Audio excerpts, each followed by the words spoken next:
So I just checked out the font. Is the font big enough for the back? Okay, you can see the font. Okay, so I just checked out a fresh copy of the Python 278 code base. So this is the latest one online, 278. Showing there's no magic here. I'm just gonna untar it. Just a bunch of source files, C and H files. So the Python interpreter is all in C. And the goal today is to go over both the bytecodes themselves and how they're executing the interpreter. And then I'm going to release the first assignment tonight. So the first assignment's actually due this Friday afternoon, 6 p.m. So, but after today's lecture, you should be able to do the assignment. So like you have basically a week. Wow, it takes a while to unzip everything. Okay, so we can cd into here, and there's a bunch of files. So you can zip it on whatever computer you have. I'm going to use Sublime Text to view it. So what actually I did was, here, let me start from scratch so you can see. You can use whatever editor you want. So all I did is I actually opened a folder. So I actually went to my, I actually went to my home folder, Python 278, and opened it. Let's go here. I just opened the folder, and that has all the files in it. So today we're going to focus on two files in particular. So you can pull them open if you want. You can use whatever editor you want. It's an include, so it's /include called opcode.h, opcode.h, which is not that one. This one, opcode.h and include. So you can pull that up. I have this in the course schedule also. So pull that up in whatever editor you want. And the second file we're going to pull up is, I'll make the font bigger, so don't worry. The second file we want to pull up is in Python. That just overwrote it. I'm going to use my mouse. Include opcode.h. Okay, and the second file we're going to open is in Python itself, and it's called ceval.c. So you have ceval.c and opcode.h. Those are the two files. So wait for a second while everyone opens those files up in your favorite editor. And I have line numbers on the left here, so you can jump to those line numbers in your thing. I'm gonna actually shut the door so it's quieter. Might get a little hot. This thing works. Let me turn up the air.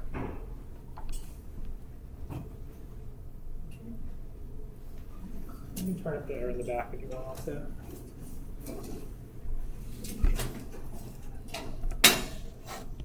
Okay, so show of hands, who has actually, I'm just going to go into my command line as well. So in my home directory, who has run Python before and gotten the interactive prompt in Python? Okay, kind of. Okay, so on all your computers, you should be able to like type Python, hopefully, and something works. If you're on Windows, you have to actually install it separately. No one is on Windows, right? Someone is on Windows? Okay, do you have Python installed in Windows? Okay, so you can run Python and it shows a prompt. Okay, good. If not, you could follow along on here. So, a really basic introduction. Again, this class is not going to introduce Python in particular, but a very basic introduction is that it is, it's an interpreter language. This thing is still going. It's basic. Oh, someone's trying to get in.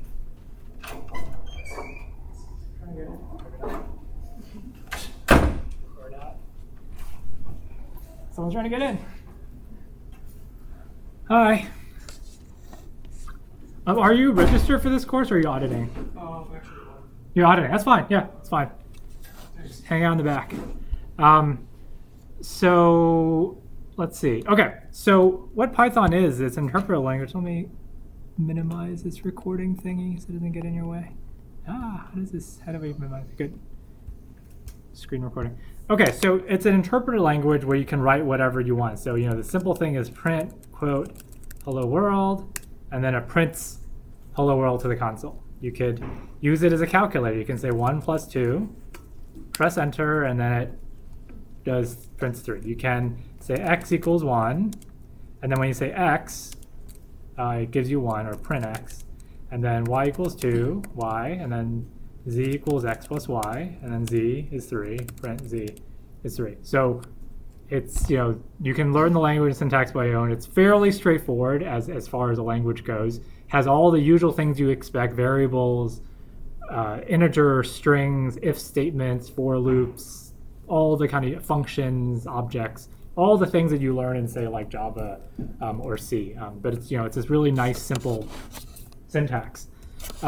So besides running it from the interactive prompt, one of the nice things about kind of an interpreted or dynamic language is that you can run it in a prompt, but you can also write a text file and run it. So I'm going to get out of here. I'm going to just edit a text file. I'm going to call it test. Actually, I'm going to remove it. Let's call it test.py. You all follow along and just write something. Let's say x equals 1, y equals 2, equals x plus y, print z. Okay. So we're just taking a minute to write this file. We'll actually just use this as an example. So write this exact file for a bit. The font a little bigger. Font. Window. That's totally not the font. Ah, here we go. You also see me mess with fonts. Let's try 18. Okay. You all see them in the back, right? Okay.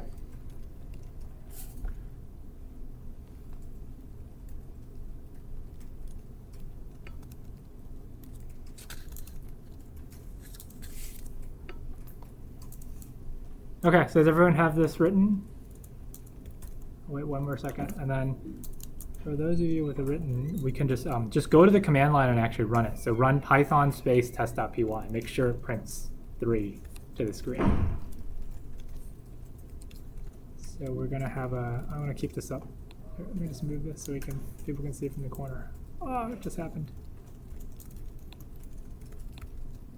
Space is at a premium. Okay, I'm gonna open another one.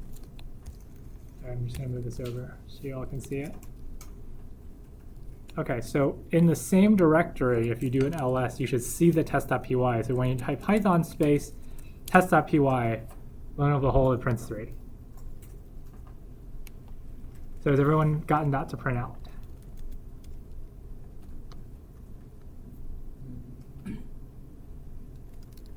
Okay, so I'm just going to move on. I'm going to assume you have this printed out. If you have problems with running Python, especially on Windows, installing is a pain. So if you have problems installing it, let me know later. We'll get this fixed out. But sorry, I did not say that the prerequisite times you actually have to run it. So I shouldn't expect you to actually run it, because most of it is just reading the code and running Control. Okay, so this is all good, magic. So the rest of this class, we're going to go over what the heck just happened there. Doesn't seem like a lot happened, but a lot actually happened. So conceptually, what we have here is we have a Python program. Let me actually, Windows. Windows is trying to be too helpful. Does this work? You're also going to watch half this class, watch me struggle with Windows, because I don't use Windows normally. Okay, let's do this. So we have a Python source code file. Wow, this thing is totally gone. So we have a file here. Is this really going? Okay, we have a file that has a bunch of code in it. It's called test.py, and we run Python with test.py as the argument, and then it does the thing in the file and it prints this 3 out to the console. So that is what we're working with. So I'm going to go back to the drawing app to dissect what is going on. So you can take notes in your own freehand, or you just watch along. So conceptually, what just went on in this craziness was we have this is a review from last time, for those who were last time. So we have wow, what the heck is going on with the pen? I apologize. That's so weird. This pen is not energized. All right, I might have to go no pen then. Okay, well, we'll go no pen. Apologies, this equipment today is failing. But so what we have is, no, this pen totally doesn't work. Conceptually, what we have is we have a source code file here, and we are running it with a with the Python interpreter. So what actually ends up happening is that, remember, like I talked about last time, there's a compilation step. This file actually gets compiled into a piece of runnable code, and then the Python interpreter runs that code. So the Python interpreter doesn't actually, you might think conceptually, to learn, you might think it actually just runs one line at a time like this. Y equals 2, it has some variable 2 that it, some value to it assigns to variable y, and then this runs the second line, and then runs the third line. So conceptually, that's what happens when you're learning, but under the hood, there's a lot more going on, because it doesn't actually just run the source code. So what actually happens is we can actually just go through this step by step. I'm going to clear it again. I'm just going to type Python, just enter interpreter. So if you all want to watch along, let me make this smaller and make this bigger. So I'm in the interpreter, and what I'm going to do is I'm going to type this line in. So C equals, you can follow along, compile, parentheses, quote test.py, quote test.py again, doesn't really matter, and this is called exec. So this is the line I want you all to write. Let me go over what this does in a sec. So it's a function call to compile. Wow, pen is totally busted.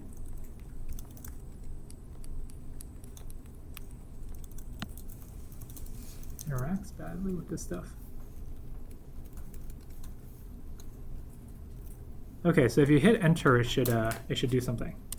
Okay, so no output is good. So does anyone have an error when they hit enter? Nothing? Okay, so press C, or just type C and press enter. It should say code object. Does everyone see that? Mm-hmm. Okay, good. Feel free to raise your hand if you don't see that, because, again, this is not super essential, because if you don't see it, you can just follow along with me, but it's helpful if you can poke around by yourself. So what this line just did was actually, let's see what it does. Say help. So in the Python interactive prompt, you can just say help for any function. So help compile. So help is a function, and you just call it with the name of another function or whatever in the Python interpreter. I'll give you a help screen. So press enter. Sorry, the font is terrible. Your font's probably better than mine. Look at that. It's good. So compile is a function that takes a source code file, just a file name. The second file name looks confusing because, like, why do we give the file name twice? This is actually what I think you'll call it. Yeah, look. File name will be used for runtime error messages. So it's just whatever you want to call it. If you want a cleaner name, because the real source is the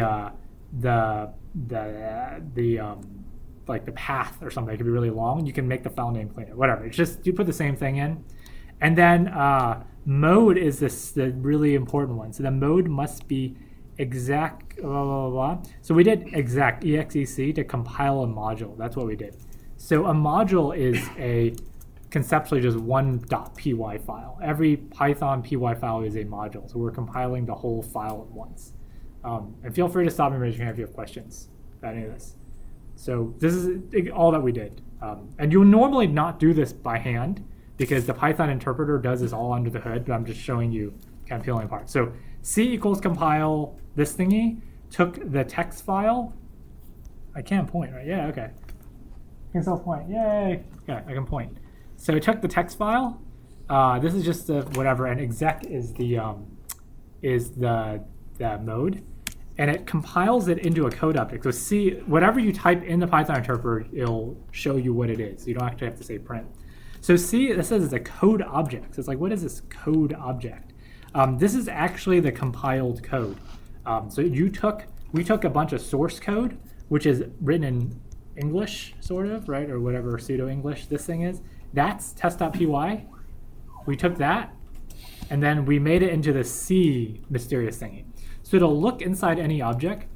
You all can take notes on this because this will be useful for your projects or for even looking at what's going on. But this is just general useful Python-ness. So if you say dir C, dir is it's like an old DOS command. It shows you everything that's inside of an object. So there's a bunch of junky things, but there's a few that are sort of useful. So the most useful, again, this is all documented somewhere. So the most useful is co_code. So if I now say C, actually let's see what happens if I do help C. Ah, look, it actually shows you the code object. So I did help C. So help, sorry. Let me make this font so we can see it. Wow. Bear with my terrible Windows-ness. What the heck just happened? As you can tell, I do not ever use Windows. That's the only tablet I have. So help C will show you that, it knows that C is a kind of code object, and it shows you the documentation for a code object. Descriptions for data. Actually, this is not useful at all, sorry. It just shows you what these fields are, but you could get this with dir also. So usually if people actually bother to document their code, the documentation will show up here, but they obviously didn't bother to document it. So the most useful thing, so dirc again, so it has a bunch of these things that are mysterious. Co code is the one you want to look at, so c.co_code. So type that, c.co_code. And this is an access of a field within the object. C is an object. There is a thing called co_code inside of C, and then you use the dot to get it. So this is like in Java or Python or whatever other language. Now press enter. What do you see?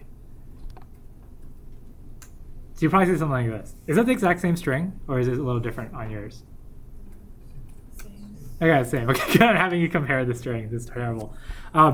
This is called a byte string. So if we say type, see that CO code? Actually, it's a string, but it's a string. But this encoding is some like weird, crazy things. It's like /XOO. It's like not a string you would normally see. But what actually this says is that, I think XOO is just hex for 0. So this is actually literally the byte 000000000 and 011, because these don't actually have like a letter associated with an ASCII. So this one, like S, is probably some number. And why would you have J if it's hexadecimal? Because it can actually display it, right? So like J is displayable, but 0 is not displayable, right? Like hex 0 is not displayable. It's like some null character. Maybe, but let me actually show you something else to resolve this conflict. Again, none of this is like absolutely necessary for you to know, but I'm just diving into the thing one step at a time. In c.co code. Let me see if this works first of all before you type it. That's okay. All right, let's try that. So do byte for byte in co code. Who has seen a Python list comprehension before? This sort of structure.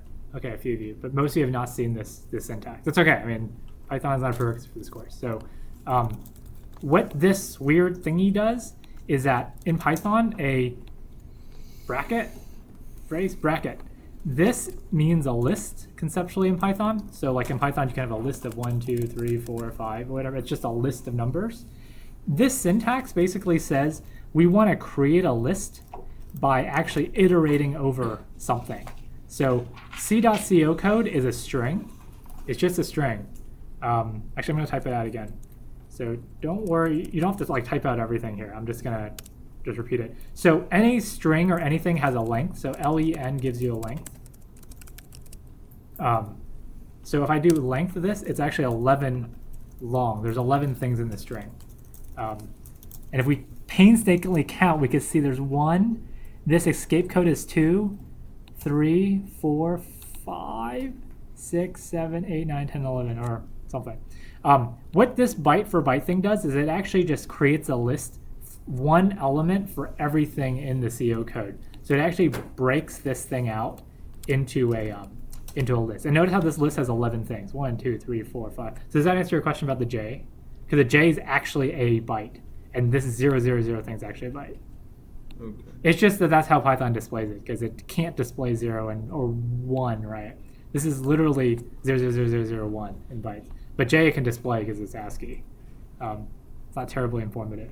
So this is not terribly informative because you're like, what the heck is all this? So another thing you can do is you can press up. I'm trying to think if I remember this. ORD maybe. Again, don't need to know any of this for reals. These are just arbitrary things. Oh, good, perfect. Okay. So what ORD does is this has like absolutely nothing to do with the Python interpreter, but I just want to see the point of this first lesson is I want to show you there's absolutely nothing crazy hidden behind the scenes. Like absolutely nothing is hidden from you. So what ORD is show my pen. ORD is a function that takes a byte, I guess, and it prints out the number, like the integer number associated with the byte, just for human readability. So this weird string here, this like x00 craziness, it's actually literally 0 in the computer. So when I say ORD of that, it will print out 0. So it actually, say it says 101. So 101 is the ASCII byte value for E, I'm betting. And then 0 is this 0. 0 is this 0. J is 106. 0x1 is 1. 100.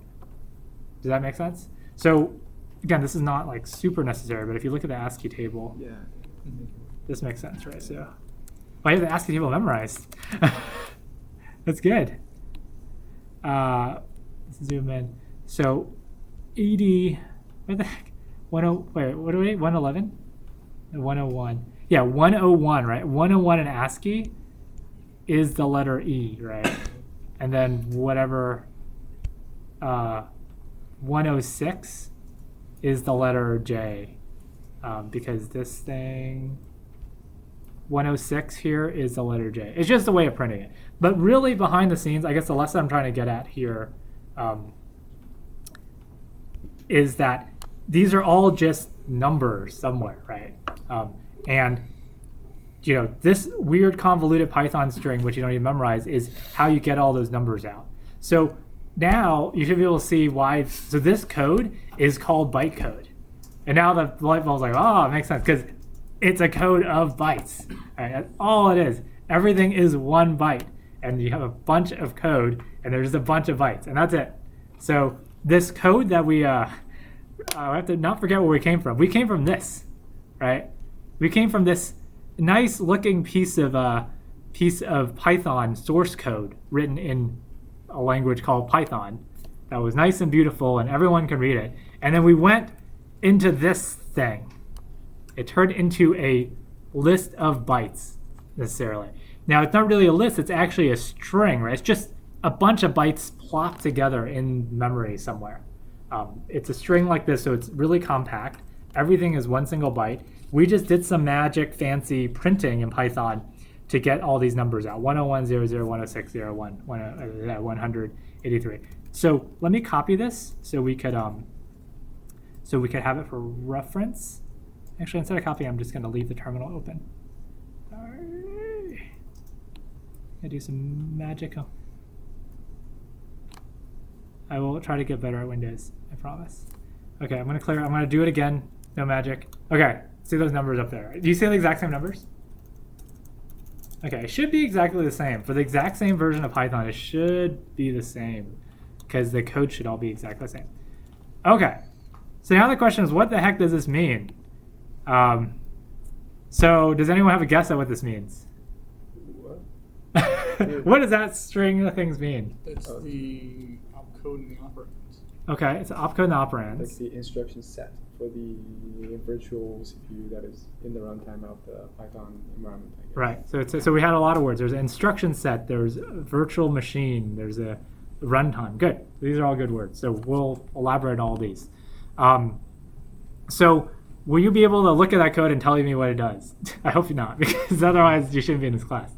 You're actually a Python interpreter. X6 to 1 and then Y equals 2. Good question. All right. X equals 1, it's here. It's like the matrix, right? You're actually just reading this code. Y is 2 and Z is X plus Y. We need to have some sort of table to decode this. Right. So we need some kind of table to decode it. Okay, good. That's a great answer. Yeah, so that is actually this, somewhere in here. Oh, here. Somewhere in here, we have this. So let's actually look at opcode.h. Actually, let's not look at that yet. That'll ruin the surprise or something. So now let's open up another terminal, completely new terminal, in your same home directory. How do I open a new terminal? Are you kidding me? Let me open up a new terminal.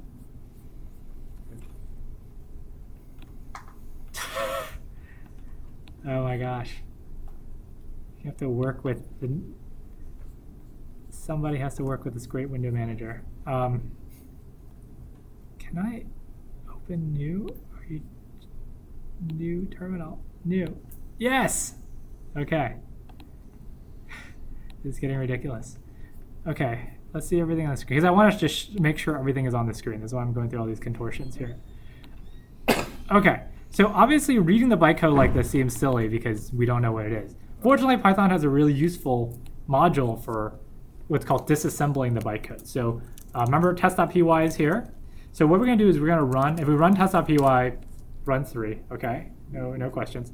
Now what we're going to do is say Python space -m space dis space test.py.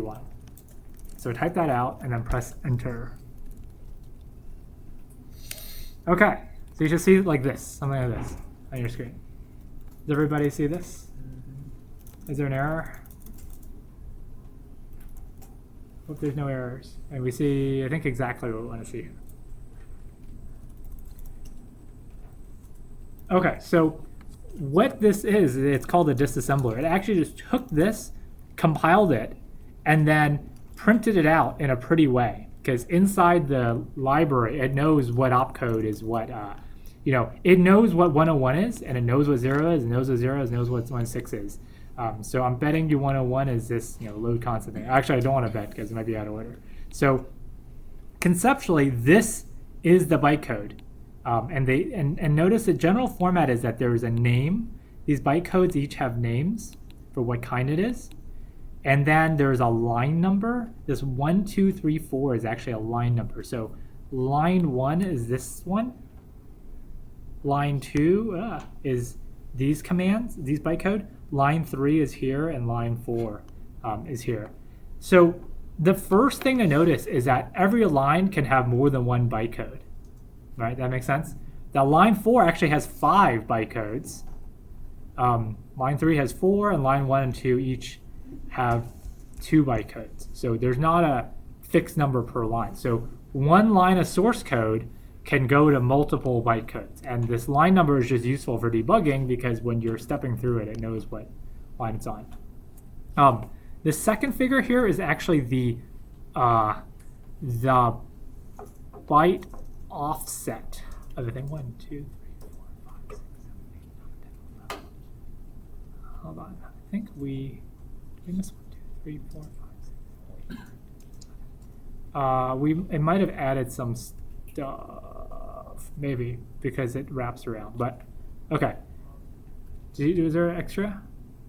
I have a question. Yes, question. What is the you said there's 11.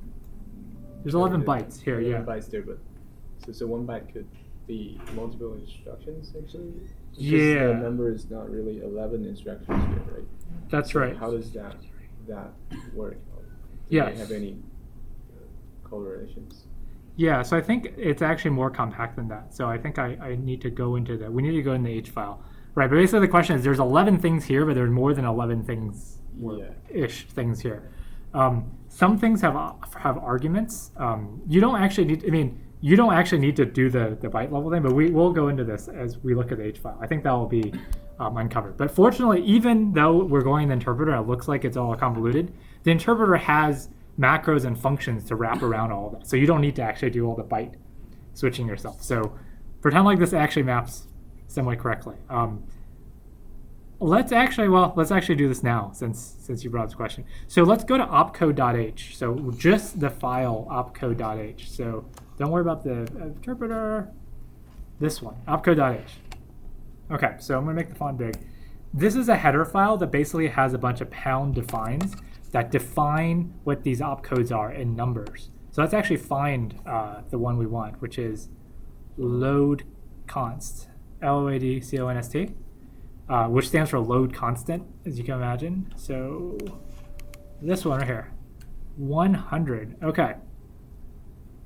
So load const is the bytecode number 100, and it is a bytecode that actually takes an argument in. So some bytecode take no arguments, some bytecodes take arguments. So if you actually notice here, this 99 or this 90 thing, it says have argument. It's just a placeholder.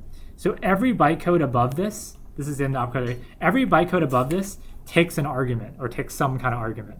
Everyone below this takes no argument.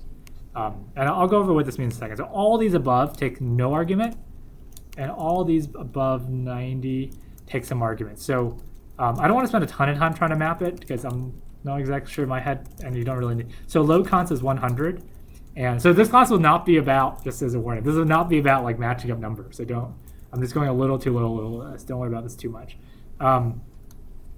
So this is, where is the other one?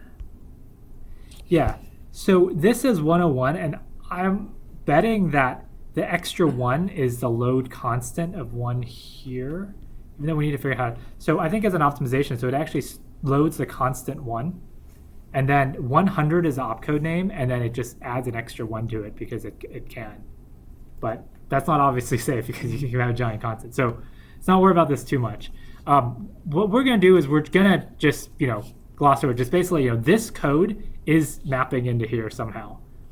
The bytecode format is compressed, as you can tell, right? It's actually compressed. You also mentioned that it could be out of order. Right. Actually, I don't think it's actually out of order, so I shouldn't say that. The bytecode's pretty simple. It's not out of order. Okay. But it is compressed. The debugging from it, it is really compressed because it actually has the line numbers and stuff too, and all the line number info. So it is actually really weird and compressed. So you shouldn't actually be able to read this. But the disassembler knows how to read it, and there's some rules. So let's actually from now on just concentrate on the disassembler output. Okay, so reading this output, what we can see is we're going to do load constant of 1. 1 is a constant, and then store name stored into x, which is a name or a value. So if you actually look at line 1 here, it kind of makes sense, right? X equals 1. Conceptually in the machine, what it's doing is it's loading a constant 1, and then it's storing it into some piece of memory name with x. Does that make sense? And then 2, same thing. Load constant 2, and then store 1. Store y. All right, so y equals 2. Yeah, these are all super encoded because like 106 is. Yeah, so maybe I'm just gonna just humor me for a second. Oh, it's constant. Maybe the opposite. Yeah, I'm not even gonna try to decode this because there's all sorts of guesses what it would be. But just trust this output. So this second line is load constant of a 2 and then stored in y. Okay, so what does the 1 mean? These? Yeah, these are the. This is actually the offset into. Actually, this is good. We did this. This is actually, we're actually not storing x, right? Because x is just a mnemonic. It's actually we're storing into the 0th local variable. Oh, okay. And then we're storing into the 1th local variable. Same thing. There's a constant list, you could say. Oh, I see. And we'll actually see this in the interpreter. There's a 0th constant and a first constant. So actually, we go back to here.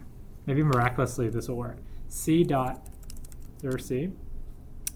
There's c.co const. Okay, that didn't work. c.co Variable names. Names. No, this is not. They're var names. Sorry. c.co var name. No, so it does hide something when it The other annoying thing about this is that the bytecode does optimize some stuff away. There's a way to turn this off, but you have to actually recompile the whole interpreter, which is annoying. So it kind of hides some stuff from you. But if you're really, really curious about this, and this is, again, I'm just throwing ideas here for projects. So, this sort of thing is actually really appropriate for a project idea. So for projects, again, like I mentioned in the first class, you could either do something in C and modify the CPython interpreter, which is like pretty hard and scary, which is awesome to do. But most likely you can be just doing a project in Python itself, analyzing code. And that, there's all sorts of tools available. So to actually answer your question, so some of you had a question of how does this actually generate this nice output, right? It must read this stupid code here. It must read this silly thing here, this series of numbers, and like print something sensible. And the solution is that actually it's just a standard library file. So all it is I'm just going to go. So what Python mdis is this actually runs a module called dis.py, and it finds it in the standard library and runs it. So I'm going to show you where it is actually. So if you're curious where it is, it's actually in Python lib, capital LIB. So if I do an ls in this directory, python278/lib, you can actually look in the text editor. There's a bunch of py files. These are all the Python files in the standard library in Python. So Python comes not only with the language, it also comes with a giant library of functionality. This is why people really like Python, because you can import whatever, OS, mail, blah, blah, gzip, hashlib, all this stuff. Majority of it are actually written, the standard libraries in Python itself, which is nice because you can study the code. Some of the standard libraries in C, because for performance reasons, but dist is actually in the standard library. So I can actually look at dist.py. Actually, let me look at it in Sublime, since we want to stick with Sublime. Are you kidding me? Dist.py. So dist.py is disassembler for Python bytecode. This is just a Python file. So this is the answer to all your questions. The answer to all your woes is in here. It's just a Python file. Like it goes through this code object and does some crazy things and prints out crazy things. That's all it does. So everything is in here. Like it has some like crazy conditions and compression and stuff, but really all it is the main function. So in Python, the main is written like this. It's kind of awkward. So what Python-m, I know I'm going to a lot of Python that's not part of the core, but this will be helpful later on. What -m does is that it loads the module, dis.py, you don't have to put py, and it runs the main function. And the main function here runs _test when there's no arguments, I guess. And _test is, again, all this you can trace by yourself. _test, if you look at it, it's, what does it do? It just does that. It's exactly what we just did. It just calls compile like we did. There's no magic here. So I did this convoluted thing, because that's all it does. It just compiles it into a code object, and then it calls this magic dis function on code. And dis is the magic. That's all the solutions to the Earth questions are in dis, and it is some crazy thing. But as far as we know, it prints out this output. As another aside, remember, if you're curious about analyzing bytecode, this is a great set of ideas for projects, because bytecode is fun to analyze. If you want to analyze or play with bytecode, I would not recommend using dis.py, because if you notice, all dis.py does is print it out for you. It looks ugly, you have to parse it, it's just a bunch of text. I would recommend this library called byteplay. It's called, again, remind me later, I can show you later. This is not necessary right now, but if you Google for byte play, byteplay, it's codegoogle.com, byteplay, Python disassembler. It's just a single py file. All it is just a nicer version of the disassembler. So what byteplay lets you do is it actually lets you disassemble into a nice structured object. So you can actually manipulate the bytecode and query it and move it around. It's quite impressive. This only works on Python 2. Remember, there's 2 versions of Python 2 and 3. Another reason why we study Python 2 in this class is that there's better tools for Python 2 than Python 2. So byteplay is one of them. But byteplay is pretty robust. Like if you look at this, according to them, that's pretty robust. I haven't tried this, but byteplay is pretty reliable, according to them. Python's complete test suite continues to pass after you use byteplay to disassemble all the code in the standard library and assemble it again. That's pretty cool. So basically saying you use byteplay, run it, disassemble it into byteplay objects, and then reassemble it into the code and run it, and all the tests still pass. So it's like a pretty good test. It means that it didn't break anything. So I would trust it. 2627, yeah, 27, good enough. So you can use this for playing with your bytecode. Again, don't need to for right now. Okay, so we want to actually go through this code and see what happens conceptually. So conceptually what happens is, let's see. I really wish the pen works. Hold on, I'm gonna go try the pen one more time, because this is totally in need of drawing. That's so strange, the pen doesn't work. Okay, I might just go do finger painting. All right, let's see how well this works. Accept. This thing is like, the touch screen is weird. Okay, close enough. What is this? No Windows? Only reason not to buy Windows for that. Yeah. Well, sorry for those of you who have Windows here. Okay, we're gonna do finger painting. Now let's let me pull up the code here. Ah! I'm telling you, you're getting your money's worth in this class. Okay. All set? Source file on the right, bytecode on the left. Okay, we're going to actually execute this code as though we were the interpreter. Okay, so we're going to execute this code. So all the interpreter does is that it just goes straight through from the first line all the way down, one line at a time, and executes. So first line is load constant 1 somewhere. It just loads it. So now where is it loading it? It's loading it in what's called a value stack. There's actually a stack. Some of you might be familiar with like a stack when you're calling functions, right? Like when you're calling functions, foo calls bar, there's a stack of functions. In the Python virtual machine, there's an additional stack called a value stack. This is gonna. Do you all like the stack to go up or down? Which is better? I don't really care. Up, down? All right, let's do down, because down is what people usually do. Counter do. Okay, where the stack goes down. Good enough. So there's this thing called a value stack. That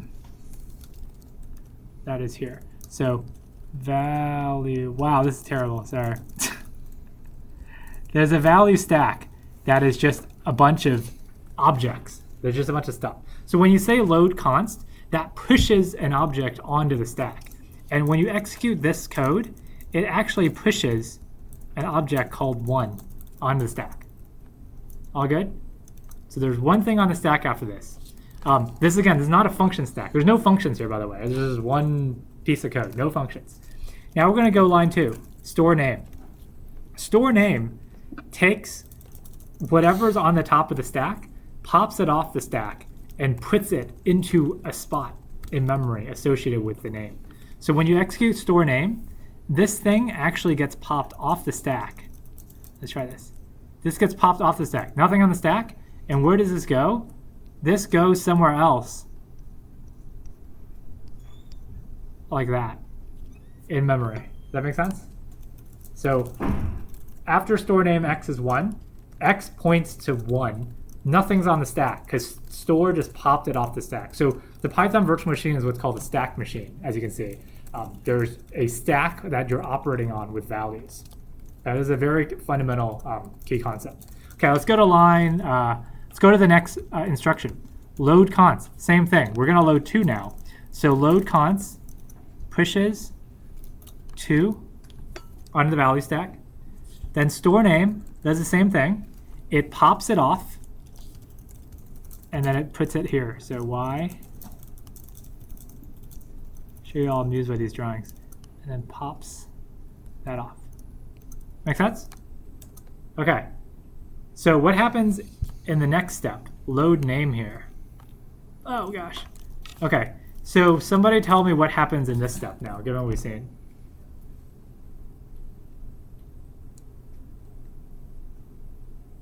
Push something and push one object named x into the name stack, the variable stack. Okay.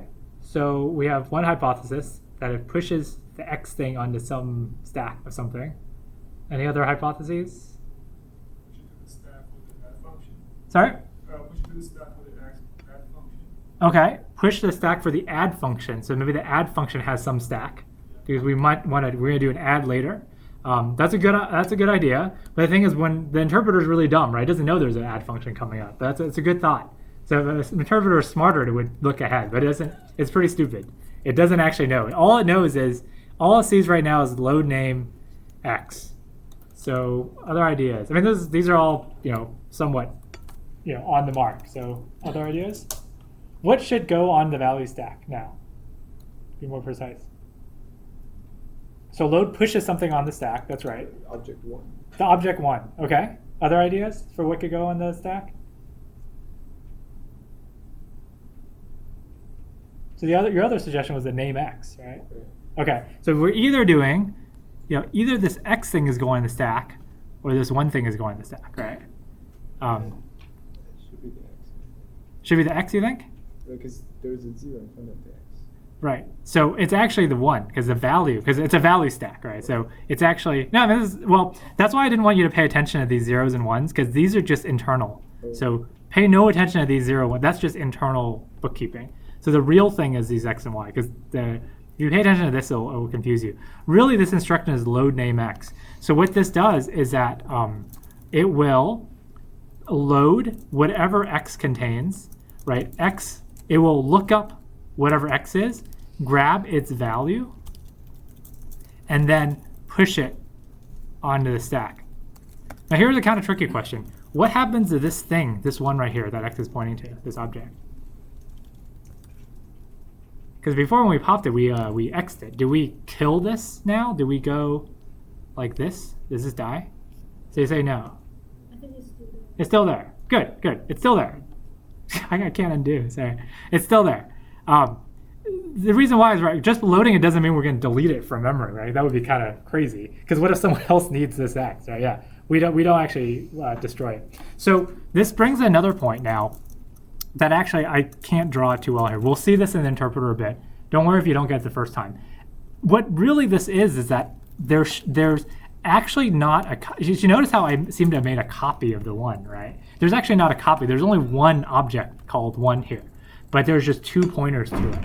There's actually 2 references. So this thing is actually one thing, but I'm just referring to it in 2 places. The value stack refers to it, and x refers to it. So you can imagine if we were in the hyper 4th dimension, there's only one thing.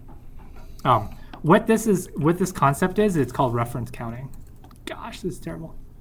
It's called reference counting. And this is how the Python interpreter does what's called garbage collection. So this one object actually has a reference count of 2 now. 2 things are pointing to it. And when you actually pop it off the stack, the interpreter code actually has to decrement the reference to say that there's only one thing pointing to it. And then let's say somebody, in a hypothetical future, can we do this with the other pen? Let me see. This is an alternate future. Don't worry about this world. Imagine we killed this 1, and now only x points to it, and then we killed this x reference also. Then there's a 1 object floating somewhere, like just junk, it's garbage. Then what Python does is it actually deallocates that memory so it doesn't, that you can reuse it for something else. And it does this by keeping track of the references, but we'll get to this in a later lesson. So getting back to the heart of the matter here, okay, we push this on. Now it's crazy messy. All right, next step. So what happens to the next step? What happens to this load name y? What gets pushed on the stack? Object 2. 2, right? Object 2, good. And remember the stack grows down because you all wanted to grow down. So this is stack is going down. Just push it on the stack. Okay. So what is binary add? What do you think that does? It adds the binary numbers for the representations like the 1 and 2. Uh-huh. So where does it find what to add? It goes back to the stack. The stack, exactly. Because there's nowhere else. So what binary add does, you're absolutely right, is that it goes to the value stack. It finds, how many things does it find on the stack? 2. This is binary. Good. So it finds the top 2 things on the stack. It doesn't care what it is. Finds the top 2 things and adds them. So what do you think happens to the stack after this? I haven't actually told you this. So what does the stack look like after the binary add executes? It's going to be a result of the add. Okay, so what should be on the stack? Object 3. Object 3. Where should I put the 3? Here? You eliminate 1 and 2 first and then push 3. Okay, eliminate 1 or 2 first. You all agree? So, right. So we don't want to leave this here because then 1 and 2 are junk. So you're absolutely right. So what this does is what a binary add does. This is part of the specification of the opcode, the instruction. All binary operations take the top 2 things on the stack, pops them. Oh, that was terrible. Oh, you got the point. It pops them and then it puts the 3 back on. So, value, stack, never press the erase.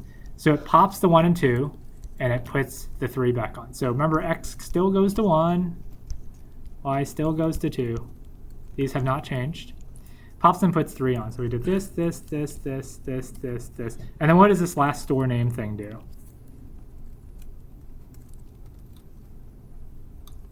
Pop it off the value stack. That's right. Pop it off stack and then put it on Z. So Z is 3. Never press the trash can. So now value stack is empty. We have all this stuff wonderfully in memory. X goes to 1, Y goes to 2, Z equals 3. All right, it seems like a wonderfully trivial and tedious example, but if I actually showed you real code, it would be impossible to go through, right? So notice how just one silly line of code, it's 3 lines of code. We just executed 3 lines of code in the interpreter. Yeah, that's a lot of work. Fortunately, the computer does a lot faster than we do. So we did 3 lines of code. So notice how here we have, it looks like what we want, right? X is 1, Y is 2, Z equals 3. You can print it all out. It's all good. There's nothing on the stack.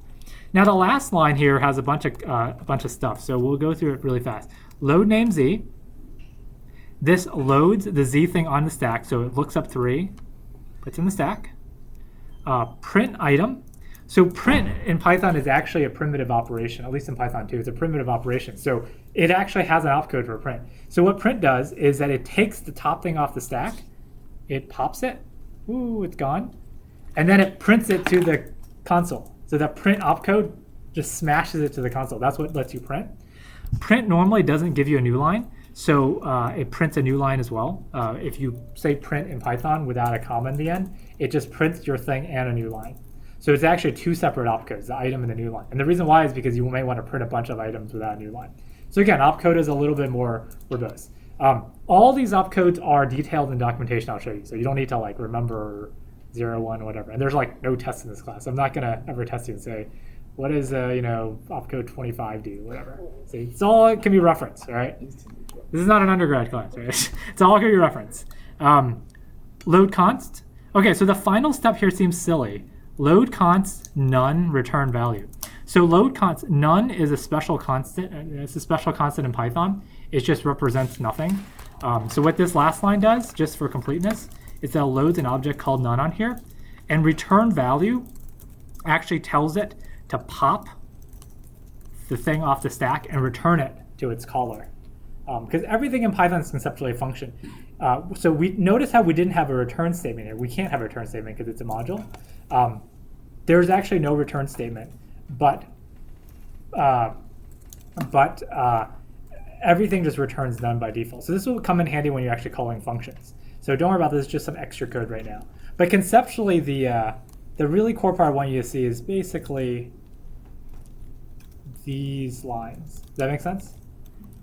So that's exactly the bytecode for this. Okay, so I'm going to spend the next 10 minutes or so on the interpreter. I know this is going to go a little bit fast, but we're going to actually have you do it as part of the code annotation assignment for Friday. We're going to have to do more for the assignment. So going back to this, let's look at the opcodes again. So let's actually go to the text editor. So now hopefully this is all seared into your memory. And let's kill this.py. Remember opcode.h? These are just a bunch of numbers. Like they actually don't have no meaning, right? It's just a bunch of numbers, so it knows. I just wanted to show you that these are actual opcodes. That pound define is a macro in C, so it all just does is it expands this number. So whenever you see binary whatever in the source code, it's just the number 64, and it's just, again, just no magic. Okay, the real thing I want you to look at in the next 10 minutes is ceval.c. This is a giant file. We're not going to study all of it. Look at for a line like 690 or something. So jump to like line 690 in your favorite text editor. You're able to jump down. Or you could look for a function called pyeval. To figure out underscore. Let me try to look up the function name. Underscore eval frame x. I know it's a terrible name. Okay, it's line 693. I hope it's the same line for yours because I checked out the same version. Okay, it's called pyeval underscore eval frame x. 693. You can write a comment on it you want. My suggestion if you want to comment in the code is for right now, like not for your assignment, for right now is just a comment on the side because otherwise your line numbers get screwed up and then they don't match mine. You could comment separate lines if you want, but just remember the line numbers. This is the main interpreter. This is like where everything happens. Now this function Can we totally fold this? No, I think, so Sublime Text does folding of functions, but this is going to trip it up because there's a bunch of these if defs in C. Let's see where this function ends, first of all. So this function starts at 693. Let's see where it ends. It's really long. It's really long. It's still got. Can you find the end? 3021. 3021. It's the magic number. Yeah, you're also getting a great taste of, I never used Sublime before, I just used Vim. But Vim you can't scroll with the thing or draw it as you. 3021, perfect. So that is a 2,500-ish line function. So first of all, never write a function that long in your own code. But so it ends on 3021 and it goes from 693. Okay, so a lot of this class will be actually in this function. So we're actually obviously not going to study all 2,500 lines today. Today we're just going to go over very, very, very high level details. And as part of your assignment, we're actually going to have you annotate in this code. The assignment will most likely be, I'm going to give you a piece of Python code, like what we've seen, and we'll have you trace the execution through this interpreter loop and talk about some of the issues that it faces. So we're actually going to do a slightly more complicated example for the assignment. So this function, first of all, what does this function take as an argument? It takes a pi frame object, a pointer to a pi frame object, okay, and then some flag thing. Things like flags or throws are like exceptions. Don't worry about exceptions right now because a lot of the code is actually handling exceptions, so don't worry about it. And it returns a pi object star. So we'll study it in a future class. A pi object is just an object in Python. Everything in Python is an object, and it's called a pi object. So pi object star means that it's a pointer to it. So this means that this function takes a frame, which I'll tell you about in a sec, and does something and returns you an object. So you can imagine using this to execute a function. If you execute a function, then after you finish executing, you better return an object out to whoever called you. When we execute this module, remember we had this return value in the end, it just returned none, but it has to have some way of getting the heck out of there, right? You need to return something. It could be none. A frame is just like a frame in the stack. So right now, you imagine the frame we're executing is conceptually just this code right here. It's just a straight piece of code, nothing fancy with function calls. Today we're not doing any function call, no function calls. So, okay, so what does it do in the next 10 minutes or so? First of all, a good way to look at this code for you to take notes on is to like see what you can ignore right now. A lot of these if-def things, these are for conditional compilation. You can ignore a lot of these. A lot of these are for debugging and such. So the main things here that it's declared are these variables. It's really nice. The code is pretty clean. It declares it up top.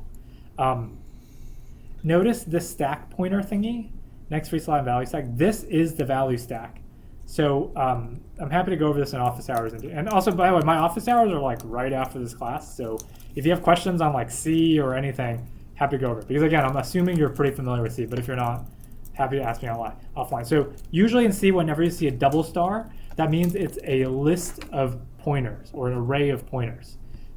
So this stack pointer thingy it points to the, well, it says exactly the next free slot in the stack. It represents the stack pointer for the value stack. Next instruction is what you expect, opcode, op-args, blah, blah. These are temporary objects, x, y, whatever. It's just as an optimization, so you can hold it fast. These are other temporary objects, return value. So this is the kind of heart of the local state here. All this crud down here are, hold on, let me see, TSC. So TSC stands for timestamp counter, I think. You can read all about this here. Timestamp counter. You don't need to know anything about this. What this does is basically it's a way of profiling and measuring how fast your code runs. So if def TSC is like, if you really want to care how fast this runs, it makes really accurate measurements. You can ignore all of this. Like if def TSC, this is all like crazy. Like what the heck is that read timestamp? Just ignore all the timestamp stuff. We don't care. But I would suggest again for your assignment, don't just delete the code because then all your code is different than mine. You can just ignore it and make comments. These things are macros. We're going to actually have you do the opcode prediction and figure this out as part of the assignment, so I won't go over this. But these macros So who here is familiar or not familiar with C macros that look like this? Okay. Other people? Okay. So a C macro, this, pound define. First of all, there's two kinds of C macros. I should go into a little bit faster. You can ask me off afterwards, but the first kind of macro is pound define something something. And that literally just means when the C code gets compiled, whenever you see this, it just pastes in this. It just pastes that into the code. These macros are a little bit more complicated.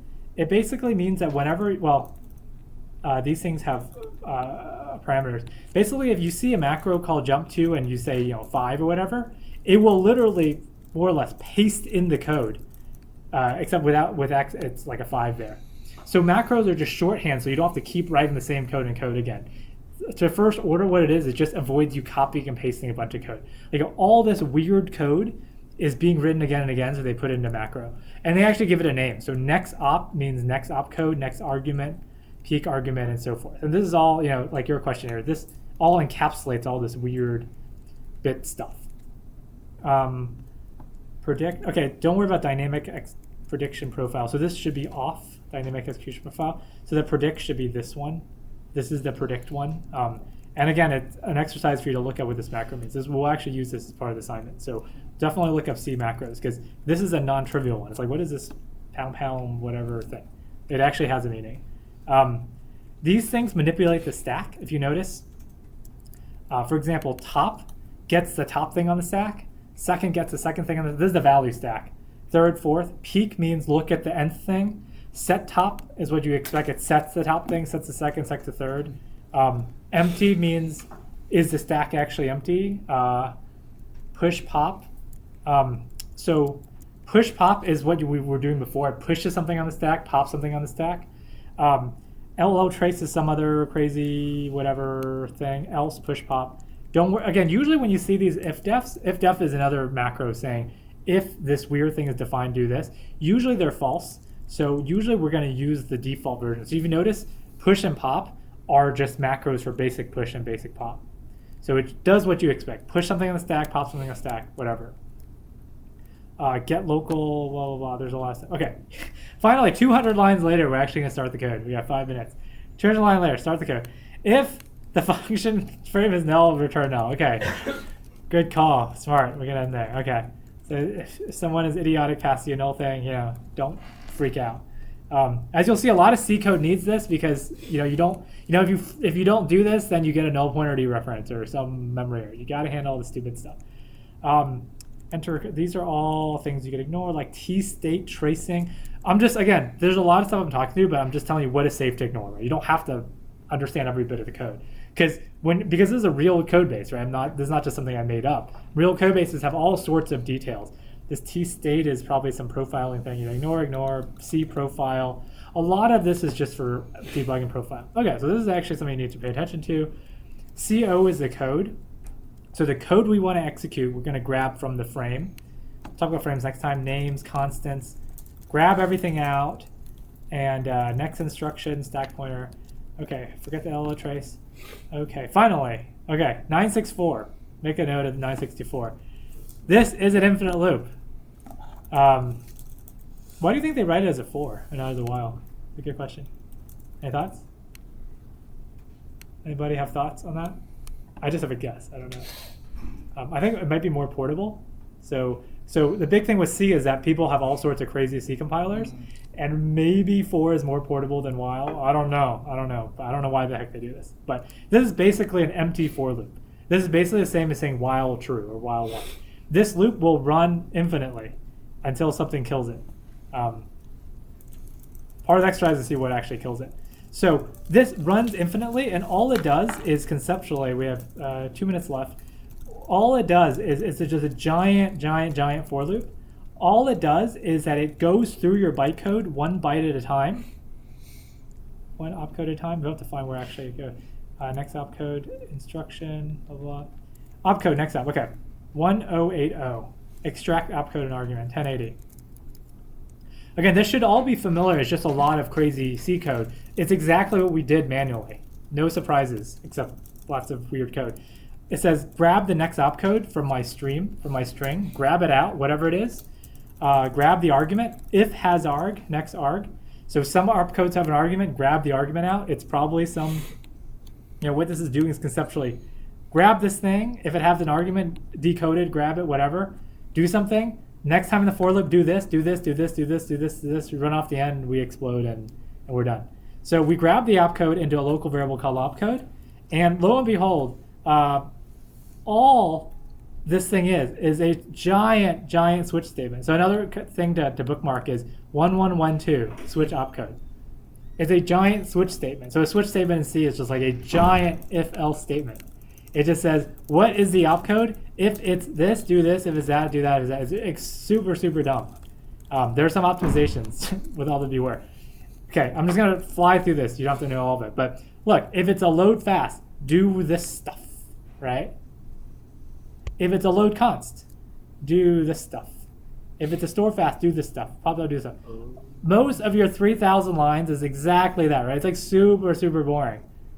There's one for every one of the 100 opcodes. So all this does is do that, do its thing, go back to the top of the loop, or maybe not. There's some optimizations we'll have you see. Do the next one, and until the very end, where is return? Return value. Okay, so return value is one of them. It pops the return value off the stack and goes to fast block end. So go-to is I'm just going to show you how it gets out. So find, this is in return value. Break loop also goes to end. Fast block end, so it goes like this. There's some craziness here because you can exit some other ways. And then end the loop, main loop. Yeah, so this is the main loop here. So if y is not equal to y naught or whatever, like this should be the case when we return it, just break. So this magical break is what kicks you out of this loop, and then you clean up, and then there's a lot of cleaning up, and then you return the ret val, return out of here. So there is a way out. There's many ways out, but that's the return way. Part of your assignment will be to trace through all that. But before we go, let's search for, let's do the binary add, just for edification here. Okay. So it's more complicated than I thought. So conceptually, what it does, we'll have you annotate this. Remember binary add. Remember what you were saying. It pops the top two things off the stack. Pop. Well, actually, it's an optimization, but it conceptually pops the two. It has to check that they're both integers, and if it does, you actually just do an integer addition. If it's not an integer, you do other stuff. We do all sorts of other stuff, and then it pushes stuff on the stack. So every operation conceptually just does something. So let's do a load const, actually. Okay, so this is a little simpler. Good. So load const. Remember load const? I'll let you go one sec. So load const is this, right? Load a constant 1, and what that does is it just pushes it onto the stack. It doesn't store it anywhere. It goes here, right? Load const, all it does, push it on the stack. So look at the code. It's actually fairly straightforward. X equals get item const op arg. So there's an argument, which is which constant you want to load. Const is a pointer to the constant pool, the pool of constants. This actually gets it and puts into a temporary x, not to be confused with the x in our code, temporary. Incref increments the reference count. This is, remember how I told you, you need to actually tell me, I am actually grabbing a reference to this, and then pushes it on the stack, and then it does this go-to. We'll let you figure out what this is. So we'll go over this more next time, but I think I'm going to release the assignment tonight. But you should be able to get started on it tonight if you want to get started. But by next time, if you're okay waiting until next time, you'll have a more general sense of this. But I think just from this, you'll have a sense to get started. So this is the basic bytecode interpreter in a really, really big nutshell. And you can just look through all this code yourself. There's a lot of other code to look through, but that basic thing, don't worry about the profiling or a bunch of the if-defs. So the key thing with the assignment, I'll just give you a preview, is what is this fast next opcode and what is this predict business? Fast next opcode and predict. Because I'm telling you, the basic dumb thing is you go to the opcode, goes through all the way to the top of the loop, goes to the opcode all the way to the top of the loop, but the interpreter is a little bit smarter than that with some optimizations. And for the assignment, you will have you try to figure out what all this predicting and fast opcode thing is.